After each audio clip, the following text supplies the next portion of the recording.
All right, all right, all right. Thank you. Welcome back to another episode. And it's not just another episode. This is episode 265 of the podcast, which really means we have 100 days left on this journey. We've been recording a podcast every single day, of course, as well as buying an NFT every day. And on this episode, I'm going to take a little look back, but I'm also going to talk about how I think about looking back and the importance of when you're dealing with changing environments, how we kind of approach the early adoption phase. And it's very easy for us to really go way back into the wayback machine when it comes to how we think about content, how we think about NFTs. And oftentimes I think we actually Monday morning quarterback a little bit too much. So I'm going to talk about how we need to kind of approach this. And then I'm going to put on my futurist hat, which I already have on. And we're going to talk a little bit about, what's to come and what I think about, the things we can look for in the next 100 days, maybe even a couple little project hints on some things that are upcoming over the next 100 days. And, we are sponsored by the Crypto Business Conference.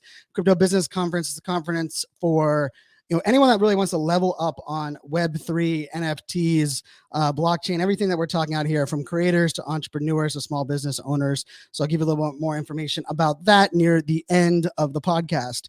But before we get into kind of this whole 100 days left, I just want to say, for those that are listening, maybe you watch the live streams on YouTube, maybe you tune in on Instagram and get to tune into the podcast there. I just want to say thank you for listening, thank you for subscribing, thank you for sharing out the podcast as well. I know that this is there's a lot of content, there's a lot of information, and it's not always easy to be doing what you have to do in your normal life and then also double down and learn something new. And this is something new. And the beauty of this space, the beauty of, I believe, where we are all at right now, is that we get to kind of learn and shape this together. Now, it is 100 days, remaining on this collection. And for those that, maybe are new to the show, there's two big things of this, right? We've been doing a podcast every single day, which, trust me, whenever we came up with this idea back on November 11th, it seemed like a crazy idea. I didn't believe we were going to do it. I kind of hedged my bets and said, if we make it till Christmas without missing a day, I'll consider that a win. I am someone that, diagnosed ADHD with dyslexia. And as someone that's neurodiverse, 41 years of my life, I talked a lot about how consistency wasn't something for me, or consistency was something I struggled with. And it's pretty crazy because one of the biggest takeaways that I am going to take, I know leading up to November 11th, is that even at 41 years old, you're not too old or you're not too young to learn new things, right? That whole phrase, you can't teach an old dog new tricks. I think that's complete bogus, right? And the thing that I've also learned on this journey is that, just to appreciate, like this whole education piece, right? And I'm not one that's going to, claim that I am always right or that I know everything. And trust me, that is not part of my brand. I actually say perfection is a fairy tale and control is an illusion. But I am one that says, like, I am willing to share my perspective. I am willing to share this journey. And of course, it has, it's not all been easy. There's been ups and downs. We've had, not only with the market, but with, the podcast technology. We've had power go out. I had my wallet compromised in March. We've had all kinds of different things that we've kind of rolled with. But that's kind of life. Life is kind of about rolling with the punches, right? And that's kind of how this all folds down. And so one of the things that I want to kind of explain, when it's very easy for us to be like nostalgic and look back to November. And I will tell you, we are going to do a nostalgic episode because August 19th will be the 1 year anniversary since I minted my first NFT. So I bought a couple NFTs last summer, but I minted my first one, my first new brand one that came into my wallet was on August 19th. And we're going to talk a little bit nostalgia there. But for today's episode, I just want to tap back because, like 100 days, like how do we, and first of all, those of us with neurodiversity, we have what is called time blindness. So we oftentimes struggle with, how long something takes, right? And, I often remind people that, the whole thing with, with ADHD is that it's not that I have a problem focusing. It's actually just I have a problem regulating my focus. And with that regulation of focus also comes little things, right? And so like if I know I have 5 minutes before I have to leave, I start a task and I oftentimes get stuck and don't realize that I'm spending 10 minutes doing that task. And you might be asking, Brian, why are you kind of breaking this down or explaining this? Because this is also important, because if we want to think forward about the next 100 days, we shouldn't go 365 days back to kind of learn how we got here. We should go about 100 days back. And so that's what I'm gonna do for us here. We're gonna start off by kind of just talking about, some of the projects that we minted 100 days ago. And so 100 days ago was around April 26th of this year. And funny enough, on that day, we minted a project that was is called the Grid Gang, and we minted it on the Wave blockchain. Now, I will tell you, the Wave blockchain was not an easy blockchain for me to get crypto over and get my wallet set up. I can tell you it was a little bit difficult to get there, but it was one that, the minting process was definitely different. I appreciated the way the art renders, but one of the things that's funny is that, with most of the projects, and I think with the latest news with Solana and things that are happening right now, I've been trying to figure out, like which projects are going to be around come November 11th, which is kind of scary and kind of interesting that like that's what we have to forecast, because it should be a no-brainer that projects are going to at least be around till November, but we know that's not the case. And in this case, 100 days ago, the blockchain that I was minting on, I was actually going, in 200 days, will this blockchain still be around and still be, serving up NFTs as a utility? And I guess the question is still out on that, on how that will all happen. And then the next couple of days that we minted, and I'm kind of coming forward from 100 days back to forward. We minted a skull NFT, and then we also minted an NFT for the NFL draft. Of course, I'm a Pittsburgh Steelers fan, so I need to get a Steeler NFT into the mix here. And what I find interesting and this is actually going to play perfectly into me forecasting what's going to be happening moving forward, is that, if I look back 100 days from now, right, or 100 days ago, right, and I'm just going to say, we mint number 166 was on the Wave blockchain. Mint number 167 was on the Ethereum blockchain.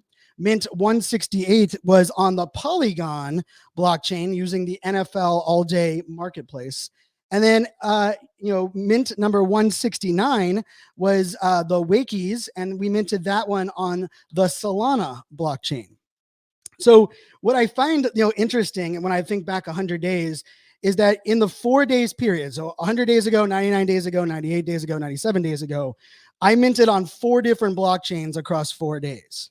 Now, today on day 100, one of the, probably I would say one of the biggest, or maybe the, one of the largest exposures of a NFT wallet and marketplace or exploits is happening right now on Solana. And it's not just the Solana, a certain wallet on Solana. It's actually multiple wallets on Solana, and there's definitely an exploit that is still being managed. And that's going to happen on just about every blockchain that exists. It's not, one blockchain is in my opinion, right now isn't really set up to be that much more, let's say secured or less exploitable, maybe is what you want to refer to it.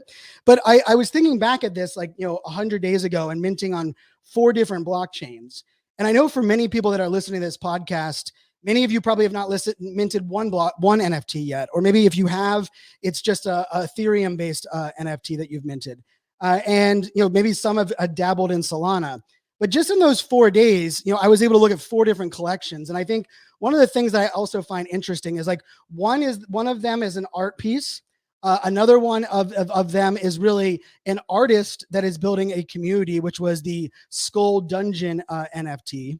Another one was a brand or a big business, which is the NFL and what they're doing with the NFL draft. And then, of course, the other one was more of a PFP project, the Wackies, which is an animated generative version of a portrait artist of what she created. And the reason I think it was interesting, kind of like just looking back over the last, looking back at 100 days and then moving forward, we minted then the following day, we minted the Gala Girls. We minted their Genesis collection, which I absolutely love. It's a Genesis collection of only 60 NFTs. and we have one of those 60, and they're focused really on women empowerment and great art, fully doxed, women-led team. And then the next day, we actually minted the Pixels Solana, which was creating a bank in the metaverse via Solana. So Solana was of course, is the blockchain, actually Solana being the actual blockchain, and Sol being the cryptocurrency that we were using there. And so that was mint number 170. So of course today is mint number 265. And so when I think back about like these last 100 days, going back 100 days to come to now, we minted a project that Juju Schuster dropped, and they're still kind of reworking how that one's going to roll out. We minted one from our good friend KT Kiltman called NFT Scribe, which is adding a layer of data and analytics on top of our really on top of our dashboard on Twitter, and really allowing some gamification. And then we also minted, and this is the one I wanted to kind of tap into, so this is back on May 5th. So this is about 90 days ago. We minted a bracelet called the Probably Nothing bracelet.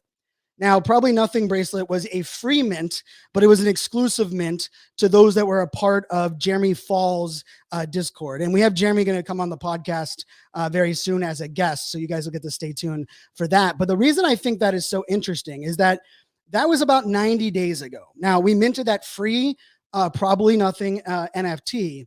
And since then, we've actually got 2 additional NFTs with that Probably Nothing bracelet. One of them was a project called Photosynthesis, which has some really cool art and some built-in utility. And then most recently is a project called Stickman Toys, which is actually a partnership that the founder, Jeremy, had worked out with both Warner Brothers and Bose, like Bose headphones. And so the reason I wanted to kind of tap into that as just kind of a thought process is that, for me, the idea of, right now the market is, without question down.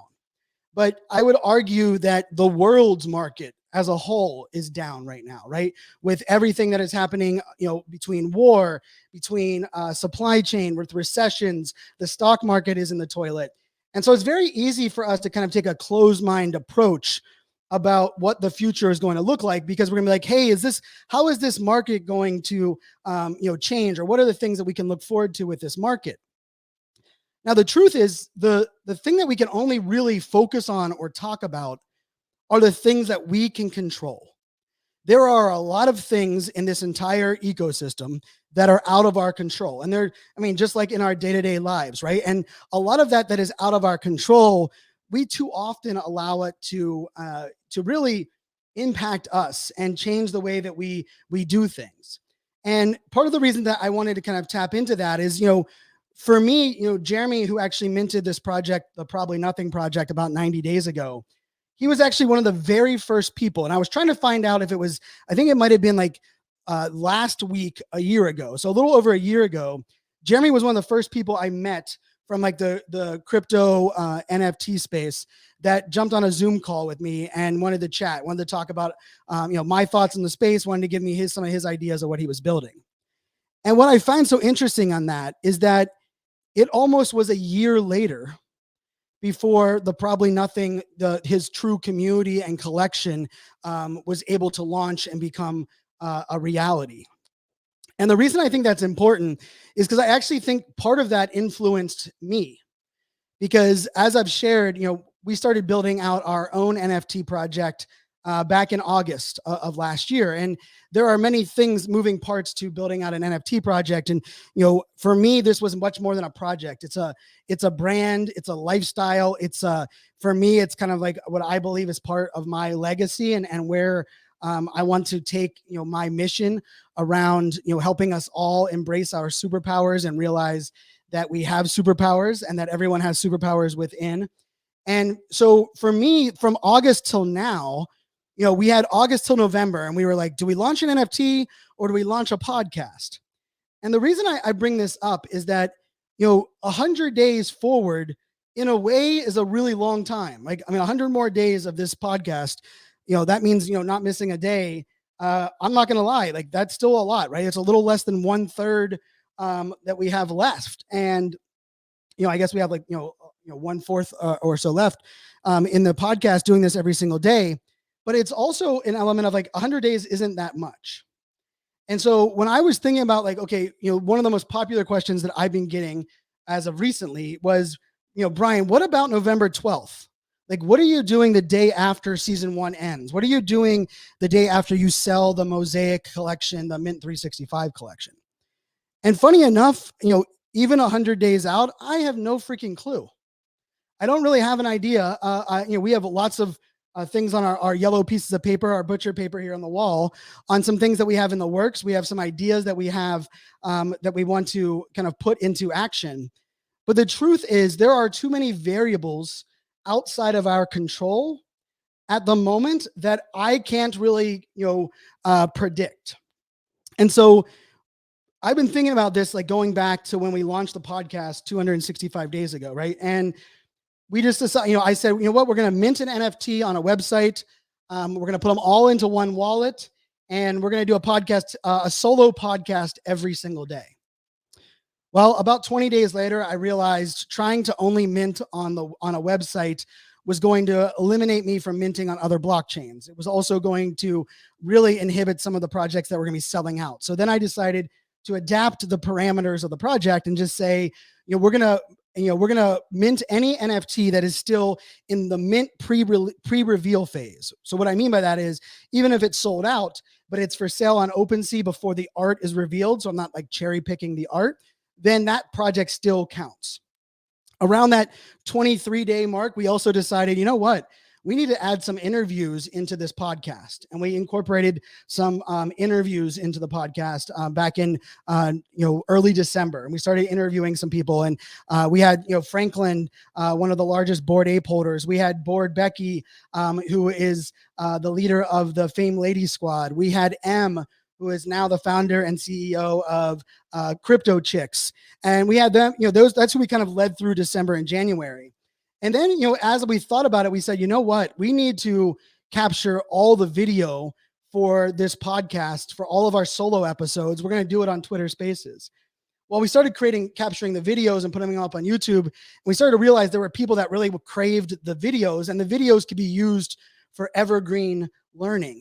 And so as we started to do more videos, we said, you know what, we can't just do our interviews on Twitter Spaces.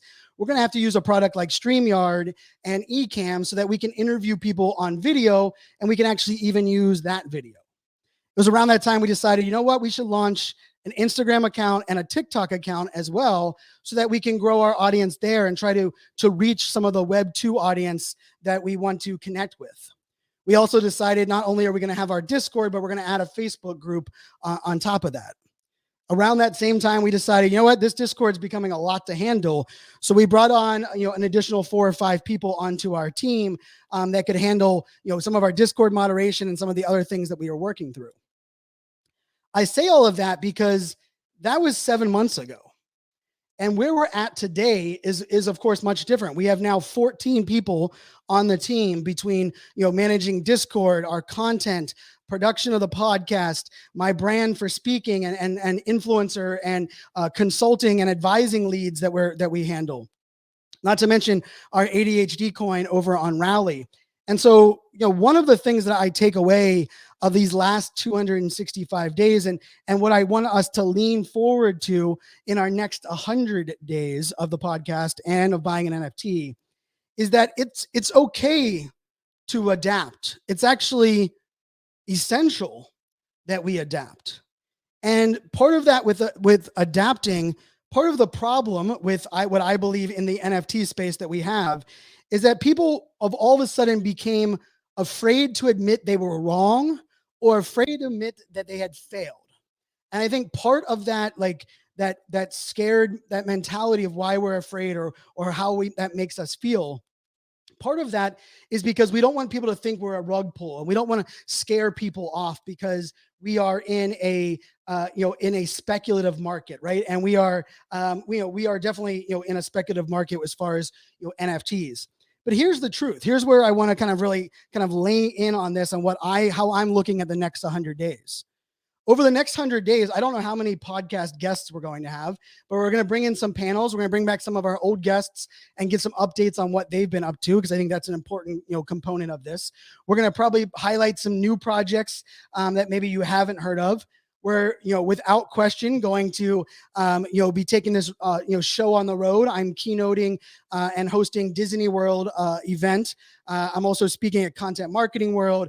I also, of course, be speaking at our sponsored event, Crypto Business Conference. I was recently approved to speak at the NFT London event back upcoming on November 3rd and 4th. And all of that stuff just gets us to November 11th, 100 days from now. So I'm going to be in 3 countries, going to be at 5 events. And through all that old time, we're also going to be adapting and rolling with these punches. And I will tell you, part of the beauty of being in the early adoption phase is that we get to all mold this together. Part of the scary part is if we don't give people grace or give people enough, let's just say enough rope so that they can be creative and adapt, then we are really going to struggle right now in this, in this arena. And so one of the things that I'm looking forward to, and this is one of my predictions over the next 100 days or so, is that we're going to see some NFT projects, some big ones, that the founder of the project is going to leave, and they're going to hand the project over to someone else. So one of my predictions is that there are some great NFT founders that built something that they care about, and they really enjoyed building it. But their strong suit is not scale. Their strong suit is not execution. Their strong suit is involved in hype and building excitement and speculation and growing that audience and delivering, that initial splash. And that's okay. In the startup world, this is common practice. There are lots of people that I know in my network that their sole job and their experience, and they're worth millions of dollars, is they are really good at launching companies and getting companies to a certain phase. One of my good buddies, I messaged him about this, and he's like, Brian, my strength is until the company has 15 employees. Once they get around 15 employees, that's when I'm looking for someone else to come in and replace me. But the problem with this is that it requires an ego check. It requires us to recognize that maybe the project where it is at the moment is bigger than just the original founder. And I also believe part of the beauty of this is that if you can hand off a community that you built initially and hand it off to someone that is better at taking it to the next level, then without question, I can see you launching another project and taking that to the next level and embracing what is there for those possibilities. But if we don't allow people to kind of like that opportunity, I think we're going to have a lot of Titanics. We're going to have a lot of captains going down with their ship when they don't need to. Because there's one thing that we know is that, creating community, bringing people together is not easy. And for so many projects and so many people in this space, that's already happening. And one of my pet peeves, one of the things that I want to help solve or help us figure out how to solve is how do we not have to start over from scratch every time we launch a new NFT project? And I will tell you, the people that have figured it out are the one-of-one artists. If you think about it, one-of-one artists have really embraced this idea of how do we launch on the same platforms and the same marketplaces so that one person is driving. If you love one-of-one digital art, if you're going to Artifact, or you're going to Tezos, or you're going to known origin. If you're going to one of those platforms, not only can you find the artist you're going there to find, but you can actually find other artists, and you'll be able to discover more people. But let's face it, I one of those things that is sadly, I still don't really know how to answer this one question, and we're 265 days in. And that one question that I get asked so damn often is, Brian, where do I discover new projects or great new projects? Or how do I stay in the know about upcoming projects that are in the works? And sadly, 265 days in, I don't really have an answer for that. Yes, you have to be really active on Twitter. Yes, Discord groups are amazing. Yes, being a part of alpha communities are really great. You can sign up for our email newsletter. We talk about it. There's some great email newsletters that I love. NFT Evening is an email newsletter that I really enjoy. Crypto.com has done a great job of putting out a really great newsletter. Unstoppable Domains, another brand in this space that recently got a $1 billion with a B dollar evaluation, puts out a great email newsletter as well. And the interesting part of all of that is we're going to have to figure that out. But the truth is, Facebook really still hasn't figured that out. Like I would argue, how do you know when someone's going to go live on Facebook? Like how do you find new upcoming shows on Facebook Live? Like in a weird way, discovery of the unknown or discovery of programming on social media kind of sucks. And it's always sucked. And so one of my predictions over the next 100 days is that I believe Web3 is going to find an approach to this that makes sense. And the reason I'm bullish on that is I'm seeing things like brands like Gucci and Tag and, of course, Tiffany and company, them jumping into the space. I see that, the influx of developer resources that are going to be, really launched into the Ethereum network once we go through the merge in a couple of weeks. And that's a whole nother thing, right? The Ethereum merge, raise your hand if you've been through the merge of Ethereum before. Well, if you're raising your hand, you're full of crap, and you should put your hand down or put it back on the steering wheel, or maybe on your treadmill if you're listening to this, because no crypto expert, no NFT expert has been through a massive mainnet L1 blockchain merge, moving from proof of work to proof of stake. So the unpredictability that is going to be involved with that is massive. And it's almost foolish for us to think anything different. And then the part I really wanted to kind of share some advice and things that I look at, as we move forward, is that the more transparent, the more honest, and the more you communicate, the more freedom you will have to roll with the punches and adapt to change. Let me say that again. The more transparent, the more open, and the more that you communicate, the more forgiveness and freedom you will have to adapt to the changes that are in the future. So for anyone that's in an NFT project, anyone's a founder of an NFT project, I know we have hundreds of founders of projects that listen to this podcast. I will just tell you this. You don't have to predict the future. You don't have to have everything figured out. But what you can do is you can double down on your communication with your community. You can own the importance of transparency and say, hey, I mismanaged some of the funds in our project, but I'm now bringing on someone that is going to help us better, figure out how this whole game works. And I will tell you, there are some founders out there that are doing it well. I had a phone call today with one of the founders of the current CEO of Crypto Chicks, and her and I were just talking about the state of the market and some things that we have in the works together. And one of the things that we were talking about was just this idea that, we have to be humble, humble as founders, humble as NFT creators, humble as new people entering the NFT space. And being humble also just requires us to recognize that we can learn from everyone. And I will tell you, one of the things that has really just surprised me that I think we will also see kind of adapt in the next 100 days.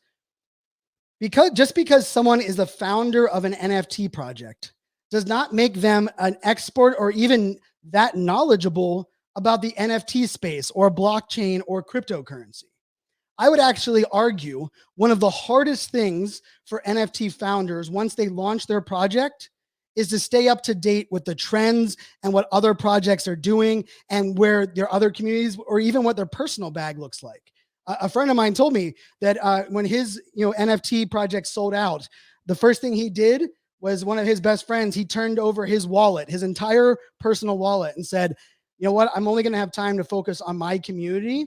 Here's my wallet. Go have fun with that. Which I was like, man, I wish I was the friend that he turned that wallet over to. I mean, he has a couple mutants in there. He's got, I actually think he has a CryptoPunk in that wallet. But the reason I say that is because when we look at those that we look up to in this space, when we think about the people that we are listening to or we're taking advice from, we have to recognize that not everyone has experience in all of these areas, and there are a lot of founders that in many ways only know what they've had their hands on and the things that are involved in their community.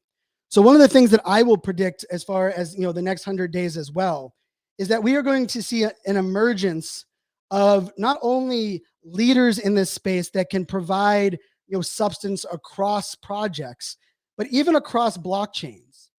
I will tell you, a lot of founders, a lot of Twitter spaces, a lot of podcasters, I don't believe could tell you, name 3 projects that are on Solana, or even name 3 blockchains that aren't Solana or Ethereum that actually have an NFT marketplace, or even what are the wallets on a blockchain like Tezos. And the reason I'm saying this is because for every one of you listening to this right now, we need you in this space. We need you educating. We need you asking questions. We need you learning, adapting, taking what your superpower is in Web 2 or your superpower that you're discovering in Web 3 and doubling down and owning that in this space. My prediction is that we need more help than we even know over the next 100 days. We need more marketers. We need more PR. We need more comms. We need more developers. We need more community managers. Community managers. We need more content creators because, even if you look at TikTok and the amount of people that are, talking NFTs and crypto on TikTok, it's a very small amount. There's more people talking about Desperate Housewives or a reality TV show than there are of NFTs, and that's a great thing. Like, that's where I guess I wanted to stress this, because although we're celebrating the 100-day countdown of our project and of this podcast, we're also just celebrating that we're all getting started, and that everyone here is kind of coming on this journey, and we have a lot to learn, we have a lot to do, we have a lot to build. I know for our team, we have a lot of things around our Mint 365. We, of course, have merchandise coming. We have an NFT project coming. We have, of course, Meta Athletes. Those are familiar with our Meta Athlete project. I just love everything that's being built over there. And we have some leaders that are stepping up to the plate. Shout out to Carl and Coach B and Darnell, and just some great humans that are really coming in and taking on leadership roles across the board. On our team here, shout out to Leslie and a lot of the others that have joined us here on the project. We have from Nat Geo to Brecky to THC. They're just some really great people that are joining us on this journey. And the truth is, we all have a space in here. And funny enough, like when we get 100 days from now, right? 100 days from right now, hopefully we're selling this, mosaic time capsule for, a couple $1 million, and that we are planning the launch of our season 2. And hopefully we are also connecting with more people that are the friends and family members of those that are listening to the podcast right now. So really my call to action, my thing that I would just challenge everyone is that don't give up, sharing about NFTs or the value that you find. Don't give up talking about the great things that are here, but also recognize there's still so much great things that need to be built. We need more success use cases of NFT projects. Tomorrow, the Care Bears drops their project with the Recur Pass. That's going to be another interesting one because it's the same family that dropped the Nickelodeon drop this past week. We of course have Tiffany and company teaming up with with the CryptoPunks to do those medallions and what they have rolling out. I predict in the next 100 days we'll see the other side metaverse gaming be rolled out completely. We're going to see a lot of metaverse plays. Even this podcast, we're going to do some things inside of Spatial and a couple of the other metaverses. So if you want to, test out and try out some of the metaverses, we're going to have that, at your disposal as well. And, I mentioned, all the different, events and shows that we're going. I'm also just really excited for the offline components of all of this space. And that, of course, includes the Crypto Business Conference that'll be happening October 9th to the 11th in beautiful San Diego at the San Diego Convention Center. This is a one-track event, which means you don't have to choose between all these sessions and all these panels. There's actually no panels either. And really the Crypto Business Conference is designed for that community feel where we all get to consume the same thing on stage, and then we get to share and talk about that in the networking lounge and at the different table talks. And so excited to be a part of that event, excited to be one of your keynote speakers there at that event as well. And so mark your calendars. Hopefully you can be there on this journey. And then the last thing I will share, and on this note, there's been some people that have been asking just around, like, what are we going to do, if the market is still down come November 11th? Or how does the market impact this project? And for me, and this isn't just me being biased or overly bullish, I fully believe that the state of the market actually doesn't play into the success of the sale of our mosaic. And for those that aren't familiar, whoever buys the mosaic NFT on November 11th, 100 days from now, will get all 365 NFTs that we've minted. So all 365, they will then those will be theirs, and it will be the first of its kind, the only time capsule of the NFT space that has been built like that before. And the reason I say that the market, how the market doesn't matter, is because really the market changing and adapting is part of the story that is Mint 365. Part of the story of Mint 365 is that there are some rug pulls. There are some projects that I loved and that were great for 3 months that are struggling right now. There are some projects that have amazing art, but the founders just kind of gave up because they had a Web 2 life that they had to balance. There are some other projects that are great artists that just recognize that maybe building a community and taking on digital was too much. And so the beauty of that is that all of that is wrapped into one time capsule, one snapshot of this last 365 days of NFTs. And to me, there's something just really cool and beautiful about that. And there's also something magical, because imagine as we get more adoption, and that when 10,000 piece projects become the small ones, I will tell you 3 and 5 years from now, we are going to laugh that we actually at one point thought 10,000 piece collections were too much. Because as more people come in this space, as crypto, not only, lowers that barrier, but as Bitcoin becomes more transacted, we are not only going to grow the amount of people in here, but we're going to grow the amount of artists, the amount of creators, the amount of collections, and we're also going to grow the amount of possibilities for utility and value that we can share across the board. So with saying all of that, I'm excited for the next 100 days. I have no guarantees about the next 100 days other than I will, make one guarantee, that we ain't going nowhere. That we are going to be doing this podcast every single day. We are going to be buying an NFT every single day. And I'm just thankful for each and every one of you for joining us on this wild journey that is Web3. I truly do believe the blockchain is going to revolutionize the world in a way that we haven't seen since the internet. And part of the beauty of that is anyone that is in this space right now or listening to this podcast right now, we're all doing this together. We're all just getting started. And I firmly believe we're building something great. You know that this podcast was built on one simple mantra: we are greater than me. And I truly do believe that together we are not only creating something magical, but we're on this journey together. And that, we're gonna, have one hell of a final run here over the last 100 days. So until tomorrow, my friends, make it a great day. Cheers. Woohoo. Oh, am I still live? Oh, I'm still live on the Twitters. Thanks, Twitter. Hopefully you enjoyed my green screen. Poor Instagram didn't get to see the green screen. It just looks green on Instagram. On Twitter's, I actually have the logo overlay over there on there. So thanks so much, everyone. This will be out in today's episode. Probably be live. It'll be live within the probably next 90 minutes or so. So if you missed it or you jumped in late, just check it out over there. But yeah, thanks everybody over on the Twitters and Instagram.